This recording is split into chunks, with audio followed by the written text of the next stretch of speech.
Right. Parasite. Parasite. Did I watch the wrong movie? Yeah. Are you kidding? I'm kidding. Okay. Psychokinesis. I was like, I do want to know how you feel having chosen a movie that you haven't seen before, and it turned out to be Psychokinesis. well, I'll get it right off my chest, right off the bat. It is not Train to Busan. No, it is Um, not. I had high hopes. Here, I'm gonna sit down. I had high hopes for Psychokinesis. I really did. Yeah. With, I mean, typically sophomore effort, sophomore live action effort. Right. I mean, it's usually at least the caliber or close to as the first one. But we'll get there. We'll get into that whole discussion. So clearly, I chose this movie because it is the director of Train to Busan's second live action film. That's right. He had done 2 animated features before, and then did an animated like sequel or follow up to Train to Busan a little bit after. And now it looks like his third live action film is going to be Train to Busan 2, which I still haven't watched the trailer for, but is it another train? I mean, I guess It's called Train to Busan 2, but there's another title for it. I can't remember what it is, but it's like it's not on a train. No. It's just in the Train to Busan setting. So it's kind of like Under Siege 2 doesn't take place on a submarine, it's on a ship. Right. So yeah. Or Speed 2, which Cruise doesn't control. take place on the yeah. Maybe that's what I was thinking of. Anyway, so I think we don't really need to do like a beat by beat recap. I think we Are you sure? Kind of. Yeah, I think we can kind of eliminate that. So in a nutshell, Psychokinesis, a meteor hits the Earth. No astronomers see this, apparently. Yeah. This is like stealth meteor. Very stealthy. Hits a mountain, and one kind of schlubby guy drinks water and it's like this whole Spider-Man-esque like leaching into the water because it's blue power coming from the meteor. And for whatever reason, it only gives this one guy power. That's it. And there's a line of people behind him to drink the water. He's like, oh, the water's gone bad. It's no good. And they're like, oh, it's no good? Okay. And they start drinking it. But he absorbed all of the power. Yeah, I guess. I mean, did the cup, Did he just drink it all? It didn't leave any? Or it's a one-time use item, man.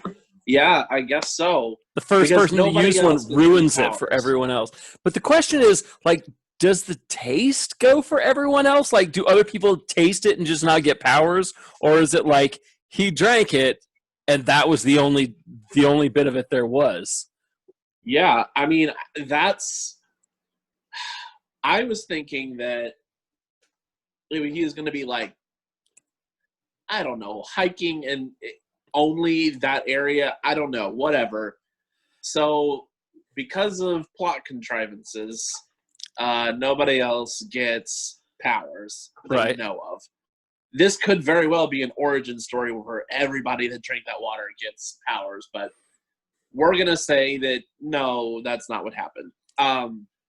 So we see this happy-go-lucky, I mean, he's a loser. He goes back to his apartment.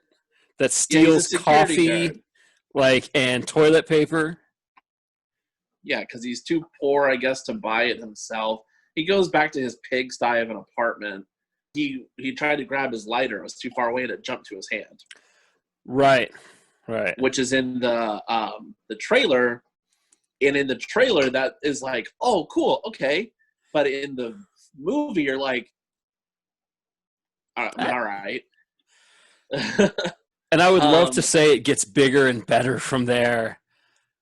But man. So I think that they struggled with whether they wanted to be campy or they wanted to be serious. Okay. I think that they tried to toe that line and they failed. Because the CGI, for whatever reason, I'm not saying it's because Americans do it better or it's the big budgets or whatever, but the CGI in this film, which you're gonna need for this type of story, just did not cut it. It was not up to par. It was made for TV CGI. Yeah, it was very Sharknado, like. Yep. Very obviously. Oh, man. And as I'm watching it, I'm like, oh, please get better. And the story itself isn't even that great. So, like, the whole concept is that this guy's daughter, he left her years and years ago because he's a dickhead. Right. And she is... It's because he was accruing debt, and he didn't want the debt levied on them. Okay, so maybe he's not a dickhead. I guess he does it in a dickhead way. I don't know. So his daughter has this like famous chicken restaurant. She makes this great fried chicken. At an arcade. Whole beginning of the film. Do what? At an arcade. It's like an indoor mall. Yeah, exactly.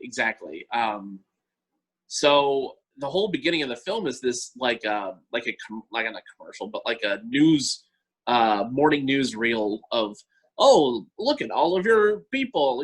Everyone loves your chicken. Hey, that's great. And then it flashes to some undetermined time amount later, and this girl is sleeping in her restaurant, and it's getting broken into by what I thought were rioters. Construction workers. But they're construction workers. So evil construction workers. The construction workers that come at night to break into your home. So she calls her mom, and her mom shows up and tries to run them down with her car, and the construction worker mob pulls her out, and she knocks her head on the ground and dies. So evil, these construction workers. It's so sad. It's a great, background story for a Double Dragon movie. Yeah. So the father, God, I can't remember how he ends up like reconnecting with them, but he calls him and is like, "Hey, mom's dead." Oh yeah. And then he goes to the funeral. Yeah. Oh yeah. That's right. He goes to the funeral.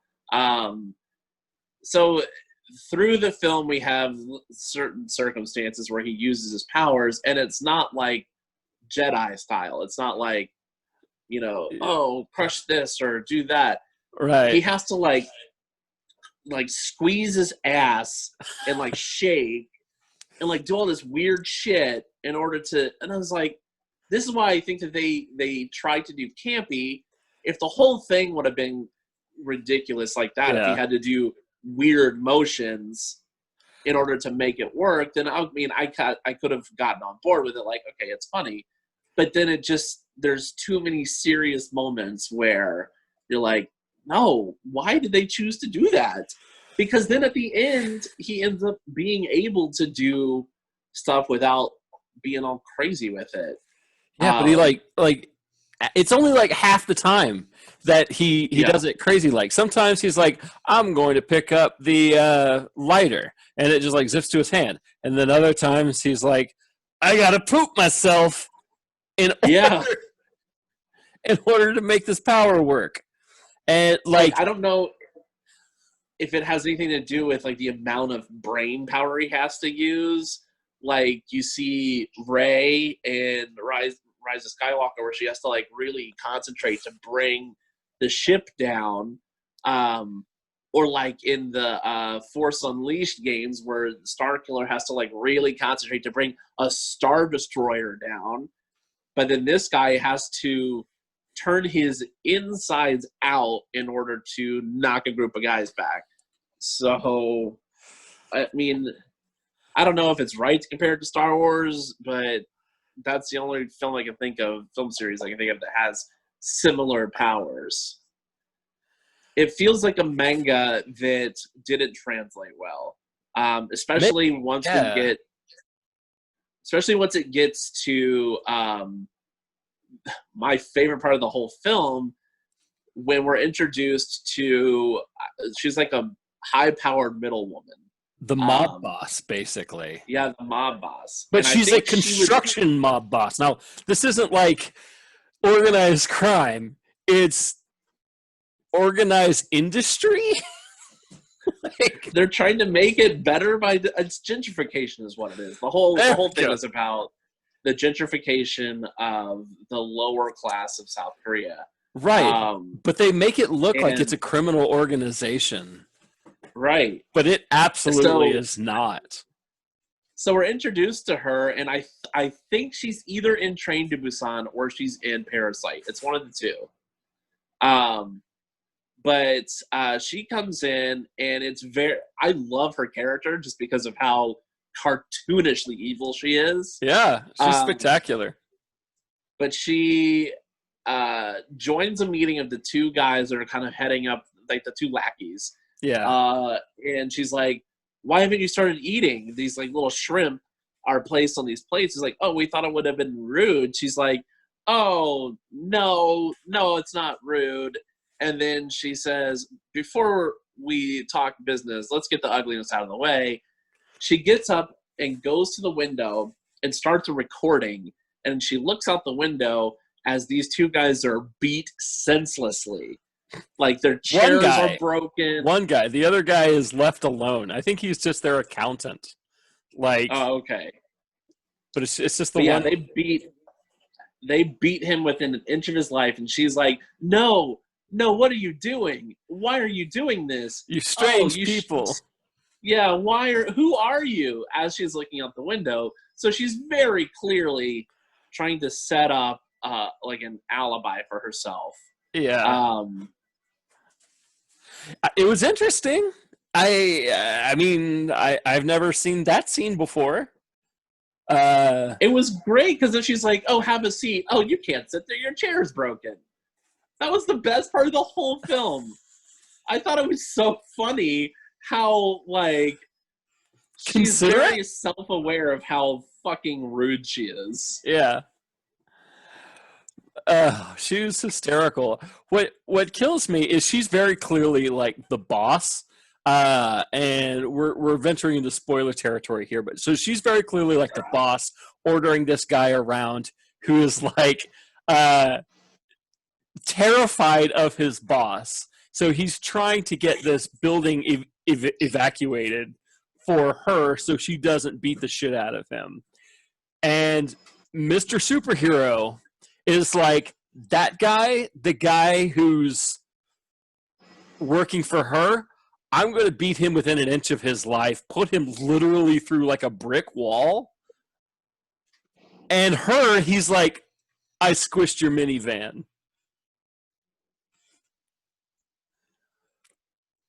Oh, man. Like, the comeuppance is so disproportionate. Yeah. Like, when he finally...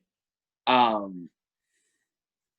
whole climax, I'm watching it, and I actually enjoyed it for what it was. The whole the big action set piece that they had, where the only action set piece, my God, for a movie about a guy with superpowers, there is a distinct lack of superpowers. Yeah, I mean, you've got the one big fight in the arcade, right, and then the end, and like that's it. But the end is like where I'm saying I think it was like a manga that didn't translate well, because it's very, very clearly inspired by Dragon Ball Z, where he jumps and takes off like Goku would take off, flying or whatever. Yeah. And then like he kind of like hovers in an area and then shoots forward. And he hasn't used his flying powers at all. And the reason he's it's so urgent for him to get back to where the construction site is because he willingly turns himself in because he stupidly thinks that this group of construction mob workers that have murdered his daughter's mother, his old wife or whatever, that they're going to be cool with him. They're going to be like, yeah, you're going to go through due process. Everything's fine. He gets pegged as a North Korean spy. That was so funny. There's a whole news segment where they bring on an expert. And he's like, in my expert opinion, he has a very small device in his hand that's very clearly North Korean technology. And we don't show the device at all, yet right. His hands many times in the video. Yeah. Man. And so it was, I think that's, a take on how we just kind of, because the people are watching the news, the people that know him, and they're like, oh, he is a spy, okay. And they're like, yeah, turn yourself in, which he does. And then when he finds out that something bad has happened at the construction site, he's like, why am I still sitting in this jail with these cuffs on? And he doesn't break the cuffs apart, he disassembles them. Yeah. Really good shot, that was actually. It was a cool moment. I'm like, oh, it's like an exploded view of handcuffs. All right, I have no idea how his powers work. Like, could he go right. Could he go to a car and be like, something's wrong with my transmission? Oh, and like take it all apart and find out what's going on? Or does he just rip it apart? So that was very... I hope it was going somewhere. It really wasn't. No. So our cartoonishly evil lady leaves her business card. She's like, you have two options. One is you can come work for me. Two is you live a normal life and don't use your powers. Or there is three. You could just kill everybody and take over. And then she's like, here's my business card. There's a lot of people that would kill to have my business card. And I was like, what an awful line. It's so arrogant. That's a Patrick Bateman line. Yeah. What cracks me up, so when she leaves him in jail, she starts to go out to her vehicle, which is a minivan. It is not like the limo. So her underling, the guy who got beat up earlier, is chauffeured around in this, looks like a Rolls Royce almost, just a nice, vehicle, and, very clearly driven by his employees, but not for her, not for the boss. She drives herself in her minivan, which I imagine has like car seats in the back so she can take her kids to soccer and stuff. It is a Mercedes, though. Oh, was it? Yeah, it is a Mercedes. Mercedes minivan. But yeah, it was an interesting scene where he jumps out of the building and lands probably about 30 feet from her. And she's like, oh my God. And then he takes her business card out, and as he crushes it, her car gets crushed, and she's just like, okay. And then he takes off. And that's the last we ever see of her. That's it. Punishment. Like, what? Mete it out.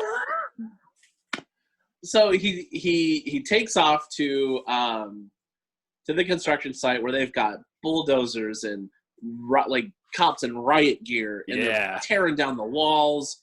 And honestly, I lost track of what's going on, but at some point they have the cops like dangling in the like a railway cart from a helicopter or something. No, it's on a crane. They like have a crane, and it's like a railway cart, like a storage container, a Connex thing.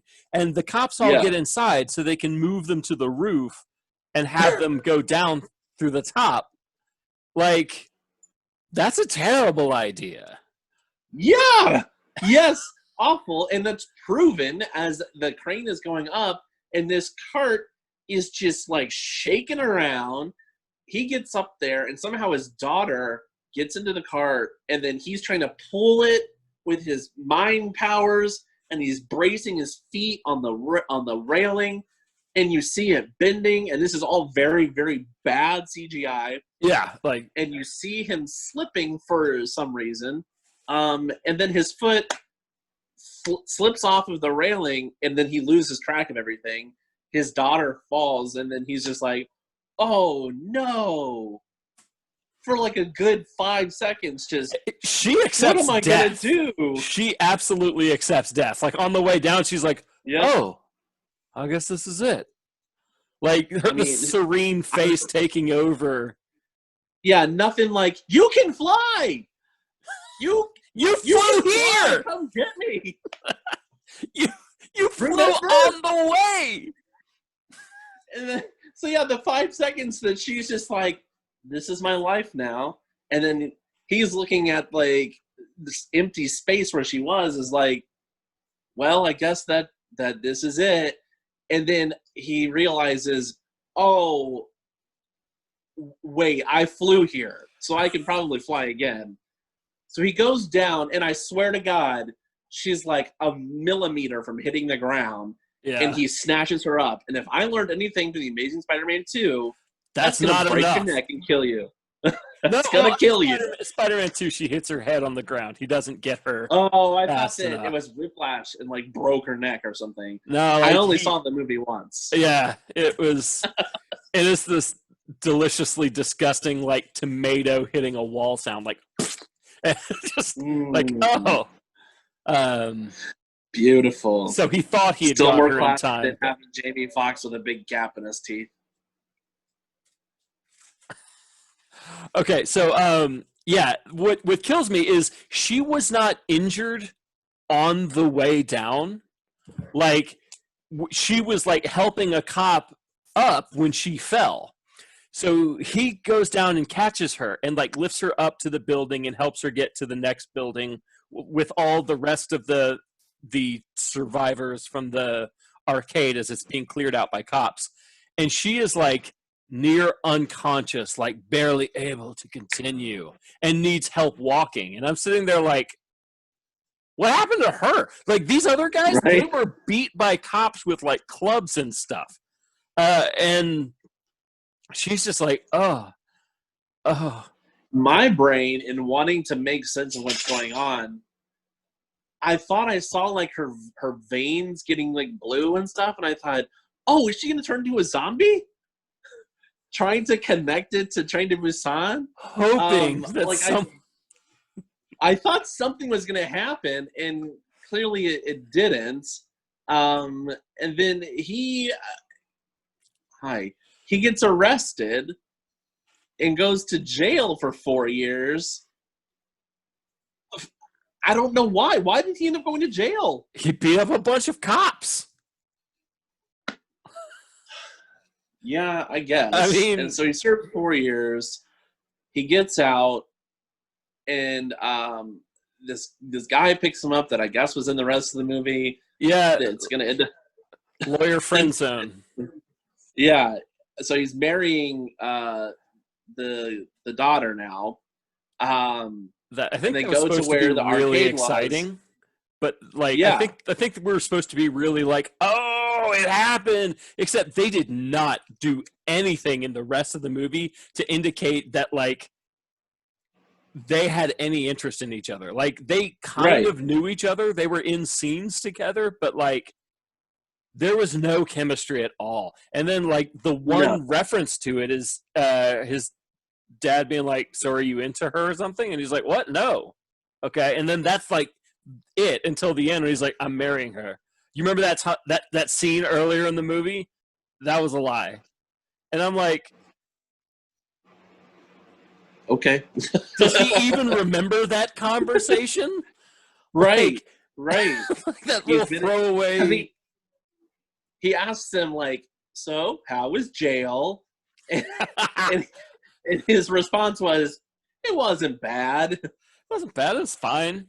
And he's then, like, I guess he's like, people wouldn't pick on you because you got those powers. And I swear he's kind of like, yeah. But then at the end, there's this whole moment of him reconnecting with his daughter because she's opened a food truck called Superpower Chicken. And and they have this like look at each other, and you think that she looks like she's about to say like, why are you here? But instead she's like, yells at him, why are you standing around? You should be helping me. And then he's like, well, let's see if I can still do this thing. So apparently he hasn't used his powers. And I'm thinking, you didn't use your powers at all when you were in jail? You didn't get prison swole with your powers? Right? That's what So he uses it to lift up these mugs, and they're like, they're floating! And that's the last shot. Every superhero who spends time in jail knows that is the time you master your powers. You Magneto that shit, you know? You do that montage sequence where you're just like exercising and getting buff. Not this guy. He's like doing laundry. You know, we joke about how easy jail was, but I honestly don't know what jails are like in South Korea. They could be fine. I mean, it says reformed citizens or happy citizens is what the banner says. It doesn't look like it's a high security prison. It doesn't look you don't see watchtowers or anything. It looks like a community center. So yeah, I don't know what they're like. I mean, I think I've seen Swedish jails, and they honestly don't look bad. They look kind of like hospitals. Yeah. But like, so maybe it wasn't bad. Maybe did no one visit him in the 4 years he was in jail to be like, hey, here's what's going on? Are they not allowed to visit him? Like, he saved all their lives, and they're all like, yes, thank this guy. And then he's in jail, and they're like, what can we do? Yep. Because very clearly his daughter never went. Right, right. This lawyer guy never went. And how did this lawyer not try and get him off or acquitted or a reduced? Maybe the 4 years was a reduced sentence. We don't know any of this. Yeah. With as much plot development as there is in such a short amount of time in Train to Busan, this hour-and-a-half long film has no character development. None whatsoever. No one is a better person towards the end than they are at the beginning. There is no reference. And, like, there is so much in this movie that does not matter. This movie does not matter. Like, no. Normally in superheroes, there's like this villain that the police are powerless to stop. In this movie, it is a construction company who legally got the permits. They're in the right the whole movie. Like, they're like, did you get the permits? Yep, we've got all the permits taken care of. Everything is settled. These are squatters. And I get that we're supposed to be on the squatters' side, but like... But why? Why are we supposed to be on their side? What is this, like, why are the construction company is trying to tear down it's a very seedy looking area. Sure. I don't know if it's because it's been abandoned since, but, maybe it had think of it as like the Underground Atlanta. So Underground Atlanta had its time. Yeah. Had its day where it was like the place to be. But then people stopped going, shops closed, and it became a haven for pickpockets and muggers. And, obviously I haven't lived in Atlanta for a couple of years now, and I don't know what it's been like. But, I went to Georgia State, which is right there. Yeah. And people you don't go to Underground Atlanta. So it's got to be something similar where this company is like, look, this area is destitute. It's derelict. We need to tear it down, and we can rebuild a much better place, bring in jobs, bring in homes. They've got plans. Like, we don't know what their plans are, but they've got plans, and they are like evil about seeing them done. And they're like, we need those tenants gone so we can tear that building down. And it's like, maybe, yeah. And I mean, obviously, like, I don't know. They probably, the tenants don't have anywhere to go. And that's, like, sad. Like, poverty is definitely a problem. But it's not the construction companies. Right. They didn't make them poor. And, like, they're not. And in the end, he doesn't even save the building. Like, they wind up homeless anyway, and they're not homeless. They get along fine. If they, at the beginning, were just like, it sucks, we have to leave, we get to the ending without jail. Like, no one gets beat up. The building, yeah, it gets torn down. But, like, how many superhero movies are going to be like, it would have been better if they just stayed home? The whole if they had just let the blip happen and Endgame never came out and Cap and Black Widow were just kind of like, well, shit. And like that was the end of the MCU. The whole thing, none of it would have mattered. I hate it when movies do that, when they just undo the whole movie before that. But this one, like, worse. It was so much worse than undoing it. It was just like, it would have been better to do nothing. And they never say that. They are never like, man, that's a weird message to take away from this. Instead, they're like, thank you for standing up for us and breaking all those people's limbs, putting thousands in the or hundreds of people in the hospital. You destroyed several buildings that weren't coming down. Like, on his way there, he knocked over cars, broke windows. Right. Like, everything he did was bad. And it wouldn't be like such a big deal if the rest of the movie were like really interesting. But like, okay, so the reason I think this guy is the accountant of the villainous construction company. So the main dude who is like leading the contract or the construction workers has this other guy who is like affectionate to him. Like, I think they're supposed to be like in a relationship, but they never like say it. That guy, there's a whole scene where he's sitting in an office and they are counting receipts. And some construction workers come up to them. They're like, we don't want to work for you anymore because that guy has superpowers.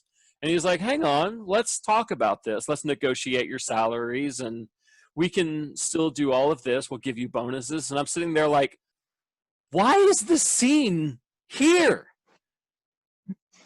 Why are we watching this? And the accountant's like, look, I need receipts when you buy cigarettes. You can't just expense your cigarettes. We can only do business expenses. And I'm sitting there like, this is so boring. Have you seen the 5-year engagement? I've seen the very long engagement. Is that what you mean? So the 5-year engagement is Jason Segel and Emily Blunt. And not that one. I haven't seen that one. Yeah. So the whole beginning, it's a ruse that Jason Segel and Chris Pratt come up with to have an excuse to go to the restaurant because he's about to propose. And the whole thing is about receipts. And he's like, I've got to go get the receipts because the tax man waits for no one. And it's as awkward as it sounds. And there's this whole thing about the receipts, and it's so funny. Oh, but that's what it reminds me of. Just like, but the receipts, no, it doesn't matter about the receipt. Oh man, this director, having watched this, do you know who Richard Kelly is? Okay, yeah. So Richard Kelly, I think his name was Richard Kelly. The guy that did Donnie Darko. Yeah. Donnie Darko was like a groundbreaking film. It was well done. There's a lot of lore going in on it. Okay, so it's a hit or miss for a lot of people. All fronts. Donnie Darko was not for me. Yeah. But so, anyway, I said it was for a lot of people. Yeah. Yeah, it's hit or miss. I was really into it, did a lot of research. I fell into the whole did the whole expanded universe online and all that. But then every single one of Richard Kelly's subsequent films is terrible. Like Southland Tales, awful. Yeah. S. Darko, I think he did bad. So I hope that this guy is not going to have the same track record. I hope that this was an idea that wasn't fully formed, but Netflix gave him money, so he did it. Yeah. I think if one of the things I'm worried about is that the writer of Train to Busan was simply so good that direction didn't matter. And that this guy is a terrible director hiding behind great writing. See Okay. Joss Whedon for another example of a great writer, bad director. Okay. I think, I worry that Train to Busan lived on its writing and that it's directing, it's writing, it's great cinematography, great set production, makeup. But Because I mean, a director in a film, they're not necessarily picking shots. You've got the right, cinematographer for that. You've got your camera crew and all that. yeah, They're not doing lighting because that's what you have, your grips and stuff for, or sound rather. right. So a director just looks at the shot and is like, yeah, this one's a good one. Let's go.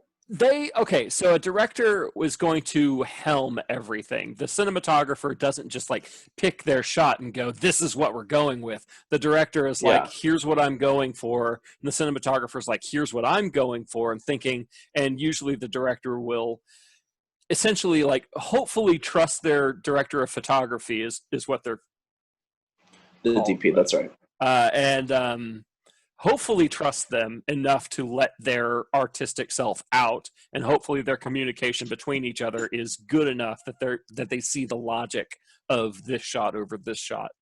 And maybe that's what happened. Psy the director of photography was good at communicating, and this guy knows good work when he sees it, but didn't have as good of people working on Psychokinesis.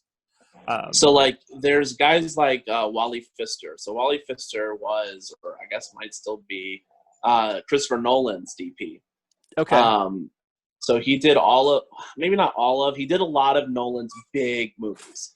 Then he did his own film, his directorial debut. Wally Pfister was Transcendent, I think is what it was called. Okay. The I don't know that one. the Johnny Depp gets uploaded to a computer movie. I don't know it. I didn't see it. Yeah, he was like a computer science professor, and they're talking about, uploading the human consciousness to computers, and he gets murdered. And so then they upload his consciousness to this computer, and he becomes an evil AI. And that's Wally Pfister's first movie, and it was bad, really bad. But this guy had done these amazing set pieces in like Interstellar, I think, the Batman movies. But then he does this like middling, just of a science fiction movie. Talent in one area is not indicative of talent in another. Correct. I will be the first to admit that Joss Whedon's a great writer, but he does not get good performances out of people, and that's my opinion. I know that there are people who like mumble and stumble over lines is like the height of acting prowess to them, and I'm like, then you're going to love Joss Whedon because every single character does it, and pretty much nothing else. So it's like Lucas. Lucas is not a great director, I don't think. Okay, yeah, I would agree with that. I think Lucas has great vision. On a production, he's incredible, but as a director, getting performances out of people is not a strong suit of his. Yeah, I mean, he did well enough with Star Wars. I mean, I don't think Watch it again. Mark Hamill is. Yeah, I was gonna say I don't think Mark Hamill was gonna win any awards. No. I think Harrison Ford just oozes charisma. Carrie Fisher overacts. There's a lot of in that first A New Hope. There, like you have Alec Guinness is pro level actor. Absolutely, who's incredible in everything, but pretty much everyone else in that film is kind of awkward. Like even looking at Harrison Ford, who is good, he's talented. Watch him in that movie, like really, like if disassociate him from Harrison Ford that we grew up with, and instead watch his performance. you know, and he's actually not great in all three Star Wars movies. And I know that everyone's going to hate me on that one, but no. I mean, everyone's entitled to their opinion. I mean, I think a lot of Hamill's Han fantastic, Solo's, though. huh? Hamill is fantastic, though. In He Return is of the good Jedi specifically, and yeah, he is good in Empire and Return of the Jedi because he has a very, very clear arc, from farm boy to like cool, calm, collected CCC, Jedi Master. But Harrison Ford, I mean, he has kind of an arc, but it was one that, I mean, was already completed, I guess, by Empire Strikes Back. right. And I think a lot of what we get as our Han Solo traits are Harrison Ford traits. I think that a lot of his character was just Harrison Ford being like, I'm in this movie. I hate being in this movie. Yeah. But I'm in it, and it's what's getting me, it's what's getting me laid. So how about that movie Psychokinesis? So on a tomato meter, no, that's already something that's done. I'd give it, man, I can't suggest a watch. I just can't. No, you would lose an hour and a half or so of your life. Watch Columbo instead, as I'm doing right now. I several times checked the time on the movie to be like, okay, there's 20 minutes left. I can do this. Excruciating. I never check the time on movies, but that one I probably checked 3 or 4 times. Cats was an easier watch. Cats was an easier watch because with Cats you could at least laugh at it, and in this you were just kind of like feeling bad for the production crew and everyone phoning in performances. There were no like characters other than evil construction mob boss lady. She was fantastic. Like even our main character was a board. Like it was nothing. I don't remember his name. He was frumpy, and he doesn't change the entire film. He comes out of jail wearing a bargain bin polo. That oh god, he so looks to me like it was bad. To me, he looks like he's Korean Jackie Chan. Like that's what they were going for. Like they were going for like a guy who doesn't look like the action hero that he's going to wind up being, except he's also not that in real life. So when it gets to the action scenes, he's still not very interesting to watch. So that was disappointing. It's okay though. I apologize for my choice for next week. Now, this is not going to be as interesting, and I think fewer people will have seen it. But hear me out. The choice is the TV show Infinity Train, Season 1. Now, each episode's only about 11 minutes long, so the whole thing is still less than 2 hours long. So the whole season is less than 2 hours long. It's a movie, but it's episodic. And this is a show that had a lot to say, had a very short time to say it, and got it out. And I think as a movie, it's spectacular. So I have not heard of it. It's it was on, I think, Nickelodeon, something like that. But it's a cartoon. It is designed for kids. Okay. But someone had recommended it and asked me to put it on my server, and so I did. And my kids fell in love with it, and we all just sat there watching it, like not in one sitting, but practically in one sitting. Sure. Okay. Well, that's exciting. That kind of opens up the scope of things. The reason I chose this was because the whole runtime of season 1 was under 2 hours. It's not like, here's an 8-hour movie. But yeah, no, I got you. But I think I think if you watch it like as a movie, you can view it as a movie and really really pull it apart as a movie. There's animation is a tricky thing, and going for something deep in animation is super tricky. Yeah.